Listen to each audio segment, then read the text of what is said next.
KMIC നാടിന്റെ ചലനങ്ങൾ കൺമുന്നിൽ കാണാം, വാർത്താവിശേഷത്തിൻ ചെപ്പു തുറക്കാം. KMIC news.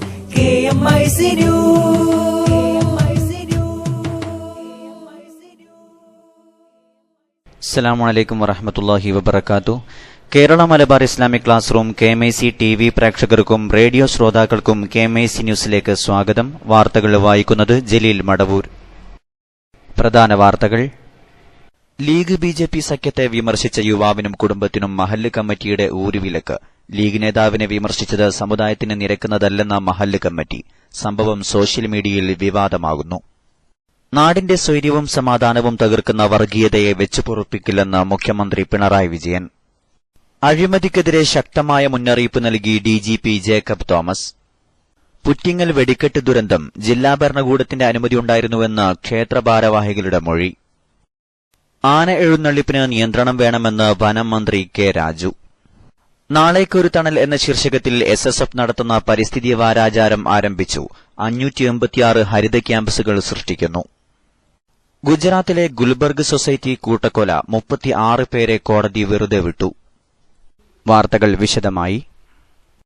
മുല്ലപ്പെരിയാറിൽ പുതിയ ഡാം വേണ്ടെന്ന് പറഞ്ഞിട്ടില്ലെന്ന് മുഖ്യമന്ത്രി പിണറായി വിജയൻ. കേരളവും തമിഴ്നാടും ചേർന്നാണ് ഡാം നിർമ്മിക്കേണ്ടത്.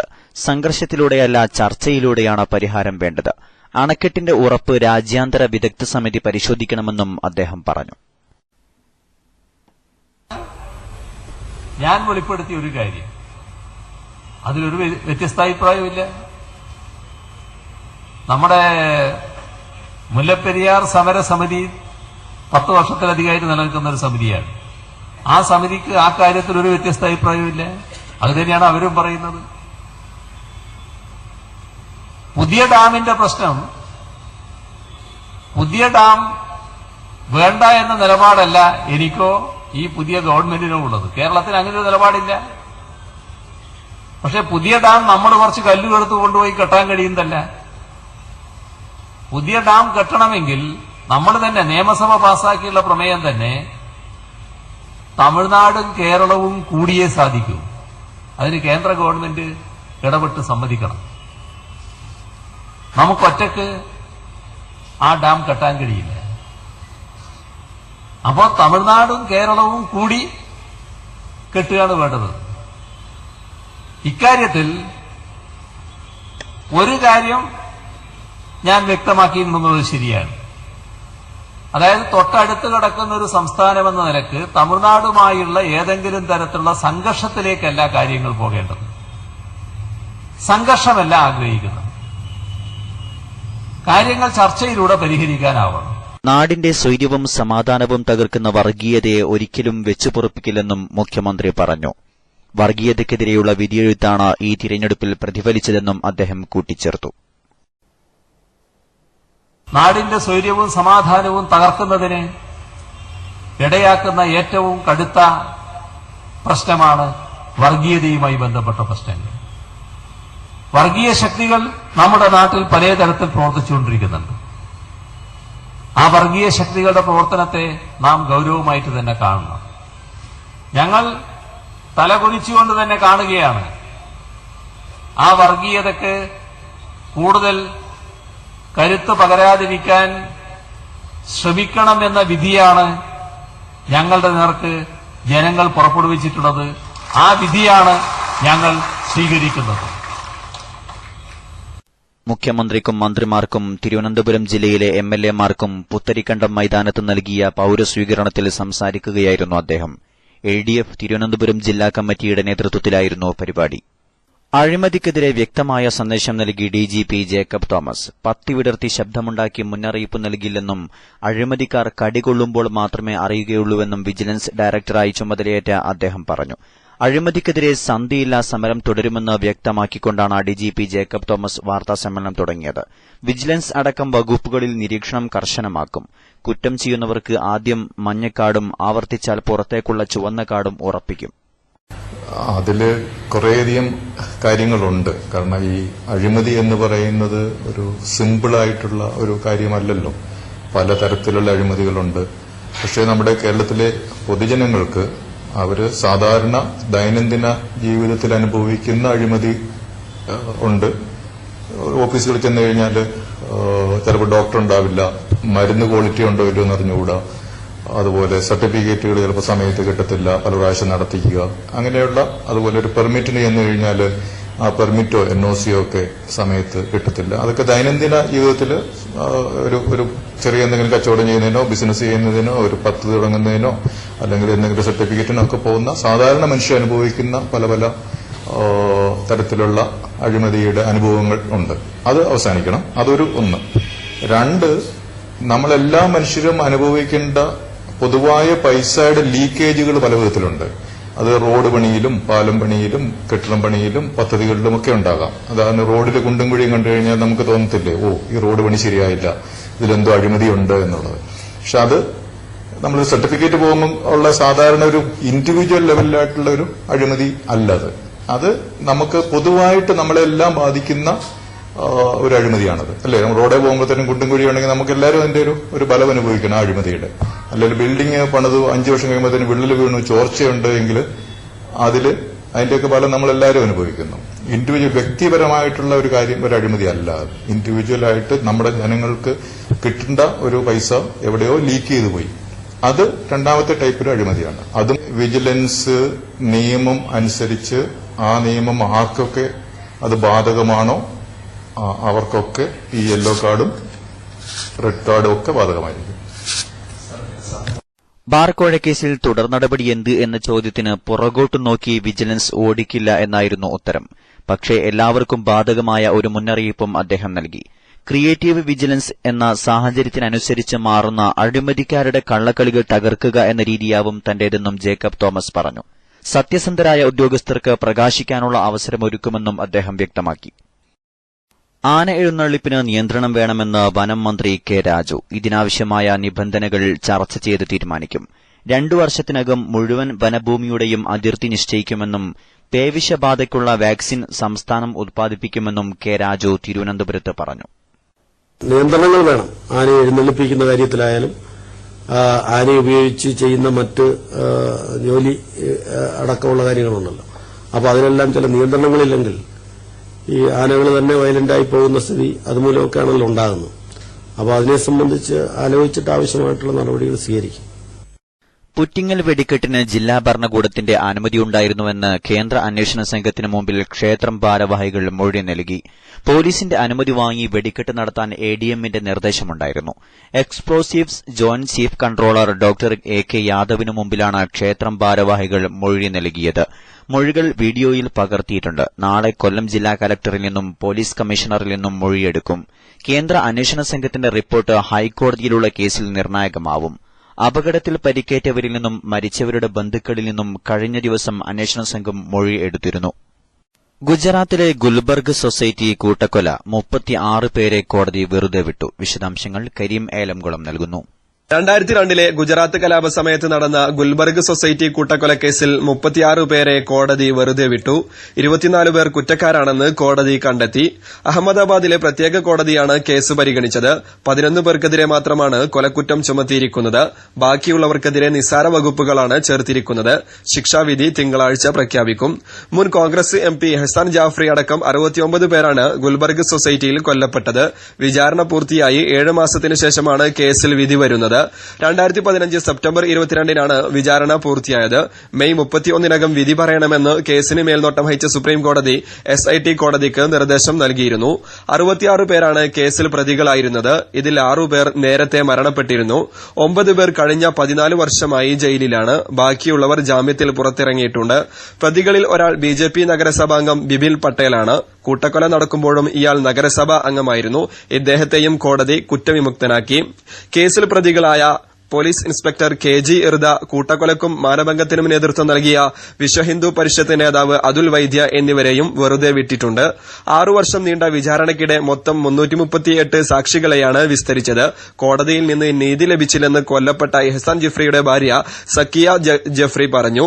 വിധിക്കെതിരെ അപ്പീൽ പോകുമെന്നും അവർ വ്യക്തമാക്കി. KMIC ന്യൂസിനു വേണ്ടി കരീമേലംകുളം. ഇടവേളയ്ക്ക് ശേഷം വാർത്തകൾ തുടരും. مركز مأوى القادم مركز رمز المكارم مركز مأوى القادم مركز رمز المكارم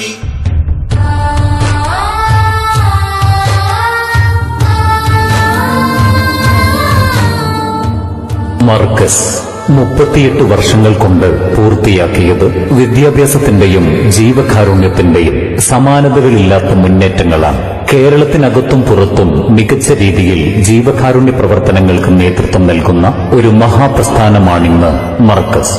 അനാഥകളെയും അഗതികളെയും സംരക്ഷിച്ച, വീടില്ലാത്തവന് അഭയം നൽകിയ മുഹമ്മദ് റസൂൽ സല്ലല്ലാഹു അലൈഹി വസല്ലമയുടെ മാതൃകകളാണ് മർക്കസിലൂടെ കാന്തപുരം ഉസ്താദ് പൂവണിയിക്കുന്നത്. ജീവകാരുണ്യ രംഗത്തെ മർക്കസിന്റെ പുതിയൊരു സംരംഭമാണ് ജൂൺ 5 താത്തൂരിൽ ആരംഭിക്കുന്നത്. Markaz Dream Valley.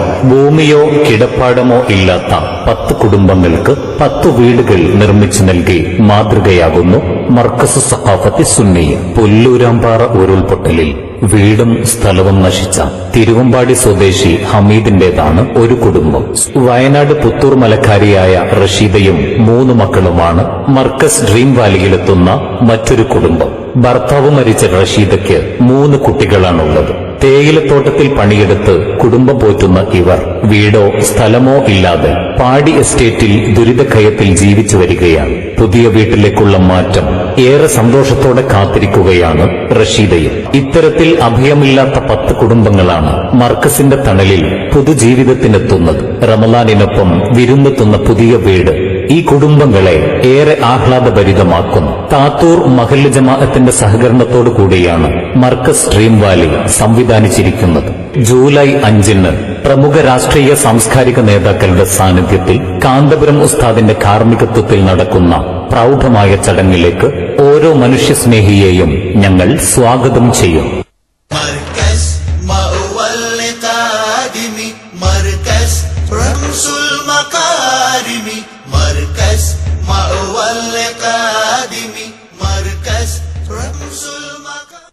വാർത്തകൾ തുടരുന്നു. സംഘടനാ വാർത്തകൾ. നാളേക്കൊരു തണൽ എന്ന ശീർഷകത്തിൽ SSF നടത്തുന്ന പരിസ്ഥിതി വാരാചാരം ജൂൺ 1 മുതൽ 7 ദിനങ്ങളിൽ നടക്കും. പ്രകൃതിക്കുമേലുള്ള അനിയന്ത്രിതമായ കയ്യേറ്റങ്ങൾക്കെതിരെ സാമൂഹിക അവബോധം സൃഷ്ടിക്കുന്നതിനുവേണ്ടിയാണ് വാരാചാരം സംഘടിപ്പിക്കുന്നത്. മരം നടൽ, ലഘുലേഖ വിതരണം, ക്ലാസ് റൂം ചർച്ചകൾ, സാമൂഹിക മാധ്യമങ്ങളിലൂടെയുള്ള ബോധവൽക്കരണം എന്നിങ്ങനെ വിവിധ പരിപാടികൾ ക്യാമ്പയിനിന്റെ ഭാഗമായി നടക്കും.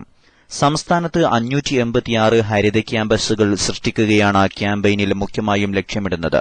ക്യാമ്പസുകളിലെ വിദ്യാർത്ഥികൾ ഓരോ വൃക്ഷത്തൈ നട്ടുകൊണ്ട് ഹരിത ക്യാമ്പസ് പദ്ധതിയിൽ പങ്കാളികളാകും.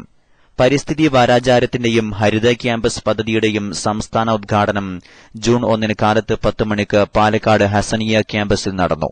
വിദ്യാർത്ഥികൾക്കൊപ്പം അധ്യാപകരും പ്രസ്ഥാന നേതാക്കളും പൊതുപ്രവർത്തകരും വൃക്ഷത്തൈ നടും. ജില്ലാ ഡിവിഷൻ തലങ്ങളിൽ തുടർ ദിവസങ്ങളിൽ സമാന സ്വഭാവത്തോടെയുള്ള ഉദ്ഘാടന സംഗമങ്ങൾ സംഘടിപ്പിച്ചിട്ടുണ്ട്. മുസ്ലിം ലീഗ് BJP സഖ്യത്തിനെ വിമർശിച്ച് ഫേസ്ബുക്കിൽ പോസ്റ്റിട്ട യുവാവിനും കുടുംബത്തിനും മഹല്ല് കമ്മിറ്റി വക ഊരുവിലക്ക് ഏർപ്പെടുത്തിയത് സോഷ്യൽ മീഡിയയിൽ വിവാദമാകുന്നു. അമ്പലവയൽ ആനപ്പാറ ചക്രൂട്ടിവയൽ കരിമണ്ണിൽ മേലേമണ്ണിൽ മൊയ്തീൻകുട്ടിയുടെ കുടുംബത്തിനാണ് ആനപ്പാറ പള്ളിക്കമ്മിറ്റി വിലക്ക് ഏർപ്പെടുത്തിയത്. നിയമസഭാ തിരഞ്ഞെടുപ്പിനിടെ മൊയ്തീൻകുട്ടിയുടെ മകനും CPIM പ്രവർത്തകനുമായ ലബീബ് ലീഗിനെതിരെ പ്രചരിപ്പിച്ച ചിത്രം സമുദായത്തിന് നിരക്കാത്തതാണെന്ന് ആരോപിച്ചാണ് വിലക്ക് ഏർപ്പെടുത്തിയത്. ആനപ്പാറ ഖിദ്മത്തുൽ ഇസ്ലാം സംഘം മഹല്ല് കമ്മിറ്റി തന്റെ കുടുംബത്തെ ഒറ്റപ്പെടുത്താൻ നോട്ടീസ് പുറപ്പെടുവിച്ചതായി മൊയ്തീൻകുട്ടി വാർത്താസമ്മേളനത്തിൽ അറിയിച്ചു. രാഷ്ട്രീയ അഭിപ്രായങ്ങൾ രേഖപ്പെടുത്തിയതിന് മതപരമായി ഒറ്റപ്പെടുത്താനുള്ള നീക്കത്തിനെതിരെ മനുഷ്യാവകാശ കമ്മീഷന് പരാതി നൽകുമെന്നും അദ്ദേഹം പറഞ്ഞു. കുടകിൽ ഇഞ്ചിക്കൃഷി ചെയ്യുന്ന മകൻ ലബീബ് CPIM പ്രവർത്തകനാണ്. തിരഞ്ഞെടുപ്പിൽ മണ്ണാർക്കാട്, തിരുവനന്തപുരം അടക്കം BJP മുസ്ലിം ലീഗ് കൂട്ടുകെട്ടിനെ വിമർശിക്കുന്ന പോസ്റ്റ് ലബീബാണ് പോസ്റ്റ് ചെയ്തത്. BJP സംസ്ഥാന പ്രസിഡന്റ് കുമ്മനം രാജശേഖരനും ലീഗ് സംസ്ഥാന പ്രസിഡന്റ് സയ്യിദ് ഹൈദരലി ശിഹാബ് തങ്ങളും വിവാഹിതരെ പോലെ നിൽക്കുന്നതാണ് ചിത്രം. ലബീബ് നവമാധ്യമങ്ങളിൽ പ്രതികരണങ്ങൾ ഇടാറുണ്ട്. അത് തീർത്തും രാഷ്ട്രീയമാണ്. ഇതിന്റെ ഭാഗമായാണ് ഹൈദരലി തങ്ങളും കുമ്മനം രാജശേഖരനും നിൽക്കുന്ന ഫോട്ടോ ഷെയർ ചെയ്തത്. എന്നാൽ ഹൈദരലി തങ്ങൾ ജില്ലാ ഖാദിയാണെന്നും അദ്ദേഹത്തെ മോശമായി ചിത്രീകരിച്ചത് സമുദായത്തിന് നിരക്കാത്തതാണെന്നും ലീഗ് കോൺഗ്രസ് പ്രവർത്തകരായ മഹല്ല് കമ്മിറ്റി ഭാരവാഹികൾ നൽകിയ കത്തിൽ പറയുന്നു. ആയതിനാൽ നിങ്ങളുടെ വീട്ടിൽ നടക്കുന്ന കല്യാണം, വീട്ടിൽ കയറിക്കൂടൽ എന്നിവയിലും മറ്റ് പ്രധാന പരിപാടികളിലും ഉസ്താദുമാരുടെയും മഹല്ല് കമ്മിറ്റികളുടെയും പങ്കാളിത്തം ഉണ്ടാവാൻ പാടില്ലെന്നും അറിയിക്കുന്നതായി പള്ളിക്കമ്മിറ്റിയുടെ കത്തിൽ പറയുന്നു. തന്നോട് ഒരു വിശദീകരണവും തേടാതെയാണ് കമ്മിറ്റി ഈ കത്ത് മദ്രസയിൽ പോയ ചെറിയ കുട്ടിയുടെ കൈവശം കൊടുത്തുവിട്ടതെന്ന് മൊയ്തീൻകുട്ടി പറഞ്ഞു.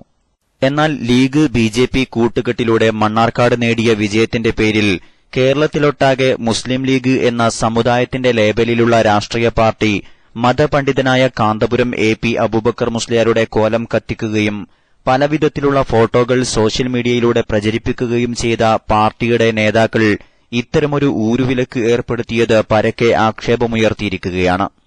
കഴിഞ്ഞ ദിവസം വിവാഹിതനായ ലബീബിന്റെ വിവാഹ ചടങ്ങുകളിൽ നിന്ന് ആനപ്പാറ മഹല്ല് വിട്ടുനിന്നു. ഒപ്പം പ്രദേശത്തെ വിശ്വാസികളെ ചടങ്ങിൽ നിന്നും വിട്ടുനിൽക്കാനും പ്രേരിപ്പിച്ചു. രാഷ്ട്രീയ വിരോധം തീർക്കാൻ സമുദായത്തിനെ കൂട്ടുപിടിച്ച് പള്ളിക്കമ്മിറ്റിയിലെ ചിലർ ഏകപക്ഷീയമായി തീരുമാനമെടുക്കുകയായിരുന്നുവെന്ന് മൊയ്തീൻകുട്ടി ആരോപിച്ചു. പള്ളിക്കമ്മിറ്റിയുടെ തീരുമാനം ചേളാരി സമസ്ത പണ്ഡിതന്മാരുടെ അറിവോടെയാണോ എന്ന് ബന്ധപ്പെട്ടവർ വ്യക്തമാക്കണമെന്ന് ലബീബ് ആവശ്യപ്പെട്ടു. ഹൈദരലി ശിഹാബ് തങ്ങളെ വിമർശിക്കാൻ പാടില്ലെന്ന് സമസ്ത ഒരിക്കലും പറഞ്ഞിട്ടില്ല. കൽപ്പറ്റ നിയോജക മണ്ഡലത്തിൽ MV ശ്രേയസ് കുമാറിനെ വിജയിപ്പിക്കാൻ അദ്ദേഹം ആഹ്വാനം ചെയ്തിരുന്നുവെങ്കിലും കുടുംബയോഗങ്ങളിൽ പങ്കെടുത്തവരടക്കം അനുസരിച്ചിട്ടില്ല. അതുകൊണ്ട് തന്നെ കുടുംബങ്ങൾക്കെതിരെ നടപടിയെടുക്കുമോ എന്നതും വ്യക്തമാക്കണം. സമുദായ നേതാവെന്ന നിലയിൽ തങ്ങളുമായി അഭിപ്രായ വ്യത്യാസമില്ല. രാഷ്ട്രീയ നേതാവെന്ന നിലയിൽ അദ്ദേഹത്തെ ഇനിയും എതിർക്കുമെന്നും ലബീബ് പറഞ്ഞു. ഹൈദരലി തങ്ങൾ വിജയിപ്പിക്കാൻ ആഹ്വാനം ചെയ്ത പല മണ്ഡലങ്ങളിലും വൻ പരാജയം നേരിട്ടിട്ടും അവിടെയൊന്നും ഹൈദരലി തങ്ങളുടെ കോലം കത്തിക്കുകയോ തെറിവിളിക്കുകയോ ചെയ്യാതിരുന്നതും നിഷ്പക്ഷമതികളുടെ ശ്രദ്ധ ആകർഷിച്ചിരിക്കുകയാണ്. അവസാനമായി പ്രധാന വാർത്തകൾ ഒരിക്കൽ കൂടി. ലീഗ് ബിജെപി സഖ്യത്തെ വിമർശിച്ച യുവാവിനും കുടുംബത്തിനും മഹല്ല് കമ്മിറ്റിയുടെ ഊരുവിലക്ക്. ലീഗ് നേതാവിനെ വിമർശിച്ചത് സമുദായത്തിന് നിരക്കുന്നതല്ലെന്ന മഹല്ല് കമ്മിറ്റി. സംഭവം സോഷ്യൽ മീഡിയയിൽ വിവാദമാകുന്നു. നാടിന്റെ സ്വൈര്യവും സമാധാനവും തകർക്കുന്ന വർഗീയതയെ വെച്ചുപൊറുപ്പിക്കില്ലെന്ന് മുഖ്യമന്ത്രി പിണറായി വിജയൻ. അഴിമതിക്കെതിരെ ശക്തമായ മുന്നറിയിപ്പ് നൽകി DGP ജേക്കബ് തോമസ്. ആന എഴുന്നള്ളിപ്പിന് നിയന്ത്രണം വേണമെന്ന് വനം മന്ത്രി കെ രാജു. പുറ്റിങ്ങൽ വെടിക്കെട്ട് ദുരന്തം ജില്ലാ ഭരണകൂടത്തിന്റെ അനുമതിയുണ്ടായിരുന്നുവെന്ന് ക്ഷേത്ര ഭാരവാഹികളുടെ മൊഴി. ഗുജറാത്തിലെ ഗുൽബർഗ് സൊസൈറ്റി കൂട്ടക്കൊല 36 പേരെ കോടതി വെറുതെ വിട്ടു. നാളേക്കൊരു തണൽ എന്ന ശീർഷകത്തിൽ SSF നടത്തുന്ന പരിസ്ഥിതി വാരാചാരം ആരംഭിച്ചു. 586 ഹരിത ക്യാമ്പസുകൾ സൃഷ്ടിക്കുന്നു. ഇതോടെ KMIC ന്യൂസ് ബുള്ളറ്റിൻ സമാപിക്കുന്നു. അടുത്ത ന്യൂസ് ബുള്ളറ്റിൻ സൌദി സമയം രാത്രി 10:30, തുടർന്ന് നാളെ വൈകിട്ട് ഇന്ത്യൻ സമയം 7 മണിക്ക്. ന്യൂസുകൾ അയക്കേണ്ട വിലാസം KMIC News Time @gmail.com.